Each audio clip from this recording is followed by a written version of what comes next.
खेल संसार कार्यक्रम में सभी श्रोताओं का स्वागत है। श्रोताओं, खेल संसार कार्यक्रम में आज हम लेकर आए हैं कुछ साप्ताहिक खेल गतिविधियां और बात करेंगे जूजित्सु खेल के बारे में। जूजित्सु खेल के सचिव श्री राणा अजय सिंह जी से। तो आइए शुरू करते हैं कार्यक्रम खेल संसार साप्ताहिक खेल समीक्षा से। स्पेन के टेनिस खिलाड़ी राफेल नाडाल को ऑस्ट्रेलियन ओपन 2024 में खेलने की अनुमति मिल गई है।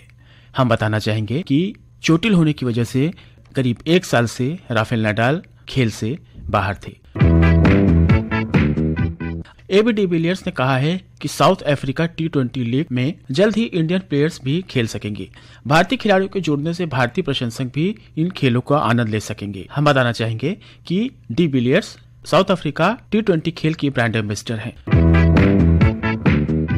भारतीय क्रिकेटर रवि बिश्नोई आईसीसी की T20 रैंकिंग में दुनिया के नंबर 1 गेंदबाज बन गए हैं। उन्होंने अफगानिस्तान के राशिद खान को पछाड़कर यह उपलब्धि हासिल की है। रवि बिश्नोई 699 अंक के साथ टॉप पर रहे। Lionel Messi Time athlete of the year 2023 चुने गए हैं। इस तरह का सम्मान पाने वाले ये पहले फुटबॉलर हैं। लियोनेल मेसी को पिछले फीफा वर्ल्ड कप में शानदार प्रदर्शन के लिए बैलोन डी ओर सम्मान से सम्मानित किया गया। ये सबसे ज्यादा 8 बार बैलोन डी ओर अवार्ड पाने वाले इकलौते खिलाड़ी हैं। इंटरनेशनल लीग T20 का दूसरा सीजन 9 जनवरी से 17 फरवरी तक संयुक्त राज्य अमीरात में खेला जाएगा। Chess grandmaster R Praggnanandhaa और इनकी बहन वैशाली रमेश बाबू ने इतिहास रच दिया है। वैशाली ने स्पेन में एलो ब्रिगेड ओपन के दौरान 2500 रेटिंग को पार कर भारत की तीसरी महिला ग्रैंड मास्टर बन गई हैं। इसी के साथ वैशाली और उनके छोटे भाई प्रज्ञानंदा इतिहास में दुनिया की पहली ग्रैंड मास्टर भाई बहन की जोड़ी बन गए हैं। एडिलेड स्ट्राइकर्स ने वुमेन्स बिग बैश का 9वां सीजन जीत लिया है।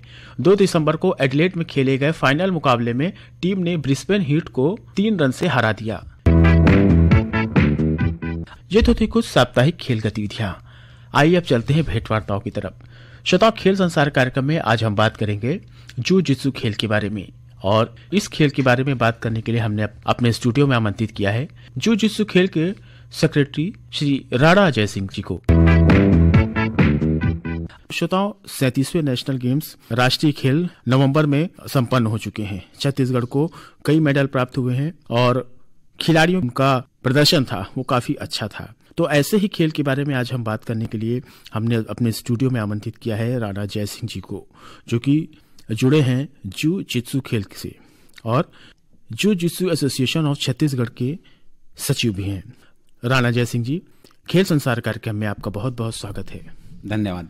तो राणा जय सिंह जी, सबसे पहले हम ये जानना चाहेंगे कि ये जो खेल है जूजित्सु, ये क्या खेल है और सुनने में नया सा लगता है, तो इसके बारे में तो हमारे श्रोताओं को बताएं। जी, एक्चुअली जूजित्सु एक बेसिकली मार्शल आर्ट खेल है और यह हमारे लिए नया हो सकता है, परंतु यह बहुत पुराना मार्शल आर्ट का एक खेल है। यह विधा ऐसी है जिससे हम अमूमन जूडो और कराटे नाम ज्यादा फेमस है। फिल्मों में भी अक्सर हम सुनते हैं जूडो कराटे। तो जूडो और कराटे का मदर गेम है ये। जूडो और कराटे इसी से ही उत्पन्न हुआ है।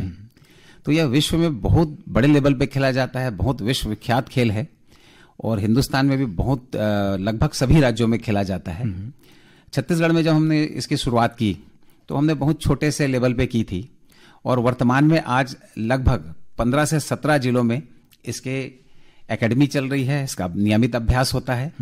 और पिछले राष्ट्रीय खेलों में जो नेशनल कंपटीशन देवास मध्य प्रदेश में हुई थी, उसमें पूरे छत्तीसगढ़ से 33 पदक हमारे खिलाड़ियों ने जीता था। तो राणा जय सिंह जी, जैसे अभी आपने बताया कि एक मार्शल आर्ट का ही रूप है, हमारे श्रोताओं को बताएं कि मार्शल आर्ट के कई रूप के खेल खेले जाते हैं और छत्तीसगढ़ में भी कई बार ऐसे देखा गया है कि इसके कई रूप में खेल खेले जाते हैं, जैसे ताइक्वांडो है। तो इस तरह के कितने खेल जो है जूडो कराटे के ही एक हिस्सा है? देखिए, एक्चुअली अगर हम सिर्फ मार्शल आर्ट की बात करें तो हर एक देश का एक अपना अलग मार्शल आर्ट रहा है। क्योंकि अगर हम इतिहास में जाएं तो मुझे लगता है कि हजारों अलग अलग प्रकार हैं मार्शल आर्ट के, परंतु वर्तमान में जो मार्शल आर्ट खेल के रूप में खेला जा रहा है उसमें सबसे पहले मैं जैसे जूडो है, कराटे है, ताइक्वांडो है, जुजित्सु है, किक बॉक्सिंग है, ऐसे बहुत सारे खेल हैं जो मार्शल आर्ट के खेल हैं और खेल के रूप में खेले जाते हैं। जैसे कि एक खिलाड़ी के नाते एक कैरियर बना सकता है, और बाकी जो मार्शल आर्ट्स हैं वो कहीं ना कहीं आत्मरक्षा के हैं। तो दो अलग अलग है। मैं आपके श्रोताओं को ये बताना चाहूंगा कि दो मार्शल आर्ट है, दो प्रकार के हैं मेरी दृष्टि में। एक वो जो स्पोर्ट्स मार्शल आर्ट है, एक वो जो प्योरली सेल्फ डिफेंस के लिए है। जैसे अगर हम देखें लाठी है छत्तीसगढ़ में हमारी, तो लाठी भी एक सेल्फ डिफेंस का पार्ट है। तो कहीं ना कहीं वो लाठी खेल नहीं है, बाकी ये स्पोर्ट्स मार्शल आर्ट है। अधिकतम हम जो है जूडो कराटे वगैरह को देखते हैं, ये आत्मरक्षा के लिए शुरू की गई थी। तो राणा जयसिंह जी, जैसा हमें खेल के नाम से हम जान रहे हैं कि जूजित्सु, तो हम जैसा लगता है कि ये जापान से उत्पन्न एक खेल हो सकता है। तो इस तरह के खेल जो है जापान से उत्पन्न हुए, लेकिन इंडिया में इनका स्वरूप बदल गया है, या कहें कि इनका देसीकरण हो गया है। तो अभी हम बात करें छत्तीसगढ़ की, तो छत्तीसगढ़ में इसके जूजित्सु के लिए कितनी संभावनाएं देखने को मिलती हैं? छत्तीसगढ़ में बहुत अच्छी संभावना है। जैसे कि अभी मैं बस्तर कैंप में गया था लगभग 2 महीने पहले, और नेक्स्ट कैंप है हमारा सरगुजा जिले में। अगर आप जैसे हम पूरे देश में खेलते हैं, मैं एज अ प्लेयर मैं भी खेला हूं, छत्तीसगढ़ में मुझे लगता है हर खेल की बहुत बड़ी संभावना है। उसके पीछे एक प्रमुख कारण है यहाँ के लोगों का फिटनेस। छत्तीसगढ़ के जो बच्चे हैं वो फिजिकली आज भी स्ट्रांग है। अगर हम आज भी छत्तीसगढ़ का खान पान देखें तो लगभग 80% देसी है। उसमें जो आजकल जो बच्चे खा रहे हैं, जो फास्ट फूड वगैरह, जिससे उनको बहुत ज्यादा हेल्थ का नुकसान है, उससे अभी भी हमारे छत्तीसगढ़ के बच्चे बचे हैं। विशेष तौर पे जो ग्रामीण अंचल है, यहाँ के जो बच्चे हैं, खिलाड़ी हैं, वो शारीरिक रूप से बहुत दक्ष हैं, बहुत स्ट्रांग हैं। अगर इनको किसी भी खेल में, मार्शल आर्ट नहीं, किसी भी खेल में अगर हम आगे बढ़ाएं तो ये बच्चे ओलंपिक मेडल तक ला सकते हैं।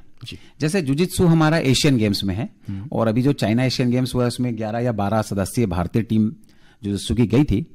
अगला जो एशियन गेम्स होने वाला है 2026 में जापान में, उसमें भी हमारी भारतीय दल प्रतिनिधित्व करेगी जुजित्सु खेल का। तो उसके लिए भी प्रयास जारी है कि छत्तीसगढ़ से भी खिलाड़ी उस बड़े लेवल के कंपटीशन में निकलें, और उसके लिए हम निरंतर हर जगह कैंप लगा रहे हैं, प्रशिक्षण कैंप लगा रहे हैं। अभी हमारे दिसंबर में हम जो अंतर्राष्ट्रीय लेवल के खिलाड़ी हैं जुजित्सु के, जिन्होंने इंडिया में मेडल लाया है, उनको आमंत्रण कर रहे हैं ताकि यहाँ के खिलाड़ियों को अच्छे से अच्छी ट्रेनिंग दे सकें। राणा जयसिंह जी, अब हम चलते हैं थोड़े खेल के रूल्स की तरफ। जो जुजित्सु के खेल कैसे खेला जाता है, इसके क्या रूल्स होते हैं, तो इसके बारे में बताएं। जी, इसमें अलग अलग इवेंट हैं। जैसे इसमें सबसे पहला इवेंट है नेवाजा, जो कि मूलतः थ्रोइंग है। जैसे आपने देखा होगा कुश्ती, तो उसी प्रकार का ये थ्रोइंग खेल है नेवाजा। और मुझे ऐसा लगता है व्यक्तिगत रूप से, जहां पे हम आत्मरक्षा की बात करते हैं, तो ये स्पेशली हमारी बेटियों के लिए बहुत अच्छा है। उसके पीछे कारण है, जब आपने देखा होगा जब कोई अपराध होता है, किसी भी प्रकार का छेड़छाड़ होता है, तो उस समय जो हमारी बहन बेटियां हैं, उनका जो वस्त्र है, जैसे साड़ी पहने हैं या फिर सलवार है, वन पीस है, इस स्थिति में किक मारना संभव नहीं हो पाता है। उस स्थिति में जो थ्रोइंग है ये बहुत इंपॉर्टेंट रोल अदा करता है। तो ये पहला इवेंट है हमारा, जो कि आत्मरक्षा के दृष्टिकोण से भी बहुत अच्छा है और खेल के दृष्टिकोण से भी अच्छा है। दूसरा इवेंट होता है हमारा जुजित्सु फाइटिंग, जिसमें किक पंच भी है और थ्रोइंग भी है। तो ये तीनों का मिश्रण है। इसके बाद है कॉन्टैक्ट, ये थोड़ा सा फुल कॉन्टैक्ट है, पावर का खेल है। इसके लिए और ज्यादा अभ्यास की आवश्यकता पड़ती है।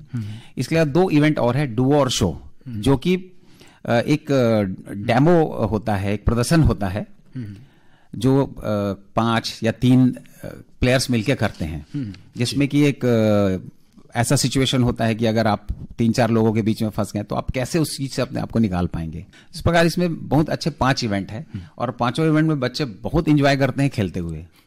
तो अभी आपने खेल के बारे में बताया, तो राणा जी अब जैसे खेलों के बारे में हमने नियम जान लिए हैं, तो अब छत्तीसगढ़ में देखा जाए तो इसके कितने खिलाड़ी सक्रिय हैं और कितने अभी राष्ट्रीय या अंतर्राष्ट्रीय स्तर पर मेडल इसमें हमें छत्तीसगढ़ को प्राप्त हुए हैं? जैसा मैंने बताया, अभी देवास मध्य प्रदेश में मार्च हमें 33 पदक छत्तीसगढ़ को मिले थे, सब जूनियर सीनियर, जूनियर सीनियर मिला के, बालक बालिका दोनों वर्ग में। अंतर्राष्ट्रीय स्तर की जो तैयारी है वो 2024 में अभी आबू धाबी में एशिया लेवल का टूर्नामेंट है, जिसके लिए तैयारी चल रही है, और जब इसका इंडिया सिलेक्शन होगा उसमें छत्तीसगढ़ की एक बहुत बड़ी टीम भाग लेगी। तो जैसा अभी आपने बताया कि ये जो जुजित्सु खेल की खिलाड़ियों की तैयारी हो रही है नेशनल और इंटरनेशनल स्तर पर, तो इसका चयन किस तरह किया जाता है? जो जुजित्सु का मतलब राष्ट्रीय स्तर पर यदि हो या अंतर्राष्ट्रीय स्तर पर, तो चयन की क्या प्रक्रिया होती है? इसमें बहुत ही साधारण प्रक्रिया है। उसका कारण है मैंने साधारण शब्द इस्तेमाल किया। जो टीम खेल होते हैं उसमें शायद चयन पद्धति बहुत एक चयनकर्ता के लिए बहुत टफ होती है। यह व्यक्तिगत खेल है जी। जो ज्यादा पॉइंट बनाया, जिसने जीता वो सिलेक्ट है, जो हारा वो बाहर है। तो बहुत ही साधारणता है इसकी। हर एक इसमें एक वजन समूह होता है, वेट कैटेगरी। हर प्लेयर अपने वजन समूह में लड़ता है। जो जीतता है, जो आगे बढ़ते जाता है, और वो स्वर्ण पदक जीतता है। जी जी। तो इसमें बहुत ही आसान है। तो अगर हम बात करें खिलाड़ियों की, किसी खिलाड़ी को जुजित्सु में शामिल होना है या सीखना है, खेलना है, तो वो कहाँ संपर्क कर सकते हैं? जैसे अभी वर्तमान में हमारे पास लगभग 16-17 जिले हैं। हाँ। और सभी जगह एकेडमीज है। किसी भी एकेडमी में कोई भी खिलाड़ी या पेरेंट्स जाके संपर्क कर सकते हैं और वहां पे जुजित्सु की ट्रेनिंग प्राप्त कर सकते हैं। जी जी जी। तो अभी जैसे आप डोंगरगढ़ से हैं जुजित्सु एसोसिएशन से, तो ऐसे एसोसिएशन और कहाँ कहाँ है छत्तीसगढ़ में? छत्तीसगढ़ में जैसे हमारे सभी जगह जिला संघ है। जैसे डोंगरगढ़ में हमारी एकेडमी है, राजनांदगांव में है, बालोद में है, कांकेर में है, बस्तर में है, आपका मनेन्द्रगढ़ नया जिला बना है वहां है, बेमेतरा है, कबीरधाम है। तो ऐसे बहुत सारे जिलों में हमारी एकेडमीज चल रही है। जी जी जी। जैसे एक खिलाड़ी है, उसे जो है परफेक्ट होना है जुजित्सु के खेल में, तो उसको कैसी अपनी दिनचर्या रखनी चाहिए, कैसी डाइट रखनी चाहिए, और उसके प्रशिक्षण के लिए कितना समय उसे देना चाहिए? देखिए, अगर मैं खेल या मार्शल आर्ट की बात कहूं तो ये एक बहुत बड़ी तपस्या है। और यही कारण है कि बहुत सारे लोग शायद नहीं कर पाते हैं। कहते हैं ना कि खिलाड़ी बनना आसान नहीं है। जी जी। और खिलाड़ी बनना बहुत आसान भी है। जीवन में अगर आप तपस्वी बन गए तो एक बहुत अच्छा खिलाड़ी किसी भी खेल में बन जाएंगे। जी। अगर मैं बात करूं मार्शल आर्ट की, जुजित्सु की, तो कहीं ना कहीं अगर आप देखेंगे, अगर कोई खेल खेल रहे हैं तो उसमें आप शायद एंजॉय कर सकते हैं, लेकिन चूंकि ये मार्शल आर्ट खेल है, फाइट है, इसमें चोट भी लग सकती है। बिल्कुल। तो इसमें बहुत हिम्मत, ताकत की आवश्यकता है और बहुत अभ्यास की आवश्यकता है ताकि किसी भी प्रकार की आपको चोट ना लगे। तो लाइफ में सबसे इंपॉर्टेंट एक प्लेयर के लिए होता है डाइट, उसका रेस्ट, उसकी दिनचर्या। क्योंकि जब एक बच्चा जब खेलना शुरू करता है तो उसके सबसे बड़ी प्रॉब्लम आती है स्टडीज को लेके, उसकी पढ़ाई को लेके। तो उसको अपनी पढ़ाई मैनेज करना है। पेरेंट्स की इच्छाएं भी होती है ज्यादातर कि भाई बच्चा पढ़ लिख के बहुत कुछ अलग करे। और जब बच्चा खेल में आता है, अभ्यास करता है, तो वो धीरे धीरे धीरे धीरे अपनी दिनचर्या को खुद बनाना शुरू करता है और अपने लाइफ में परिवर्तन लाता है। जैसे वो टूर्नामेंट खेलता है, आगे जाता है, वो दूसरे खिलाड़ियों को देखता है, तो वो अपने लाइफ में परिवर्तन लाता है। तो मैं आपके माध्यम से थोड़ा पालकों को भी निवेदन करूंगा कि उस बच्चे को अगर वो खेल में इंटरेस्ट ले रहा है तो उसको समय दें, उसको करने दें, क्योंकि उसके अंदर एक नेचुरल डिसिप्लिन डेवलप होगा। इसके अलावा डाइट बहुत इंपॉर्टेंट है। मैं ज्यादातर देखता हूं कि हमारे खिलाड़ी डाइट को उतना महत्व नहीं देते, लेकिन मुझे ऐसा लगता है अगर मैं श्रेणी में दूं तो सबसे प्रथम श्रेणी रहेगी डाइट, दूसरे पे मैं दूंगा अभ्यास। क्योंकि आपके अगर डाइट नहीं है, आप कितना भी अभ्यास कर लें, तो सबसे इंपॉर्टेंट है डाइट, जिसमें है कि आपको बाहर का कुछ भी नहीं खाना है। आजकल बहुत सारे स्ट्रीट फूड और नए नए फूड आ गए हैं, हम कभी सुने नहीं थे, ऐसे भी कुछ नए फूड आए हैं। जी जी। तो ये सब चीज को छोड़ के नेचुरल फूड खाएं, जो हमारी परंपरागत भोजन है, चाहे आप शुद्ध शाकाहारी खाएं। उसके अलावा आपके पास प्रॉपर रेस्ट हो, आपके शरीर को आराम मिले, एक अच्छे कोच के अंदर में नियमित अभ्यास, अच्छी संस्था के माध्यम से अच्छे टूर्नामेंट, मान्यता प्राप्त टूर्नामेंट खेलें आप। और अगर आपको लगता है कि आपको जैसे बड़े हमारे प्लेयर अंतर्राष्ट्रीय स्तर के जो आज इंडिया के नाम रोशन कर रहे हैं ओलंपिक, एशियन, कॉमनवेल्थ में, तो उनकी लाइफ में, उनके जीवन में उनकी शैली को वो अनुकरण करे। श्रोताओं, खेल संसार कार्यक्रम में अभी हम बात कर रहे थे जुजित्सु एसोसिएशन ऑफ छत्तीसगढ़ में सेक्रेटरी श्री राणा जयसिंह जी से। तो राणा जयसिंह जी, खेल संसार कार्यक्रम में आपने हमारे श्रोताओं को जुजित्सु खेल के बारे में जो जानकारी दी, इसके लिए बहुत बहुत धन्यवाद। धन्यवाद सर। खेल संसार कार्यक्रम से आज हमें यही अनुमति दीजिए। नमस्कार।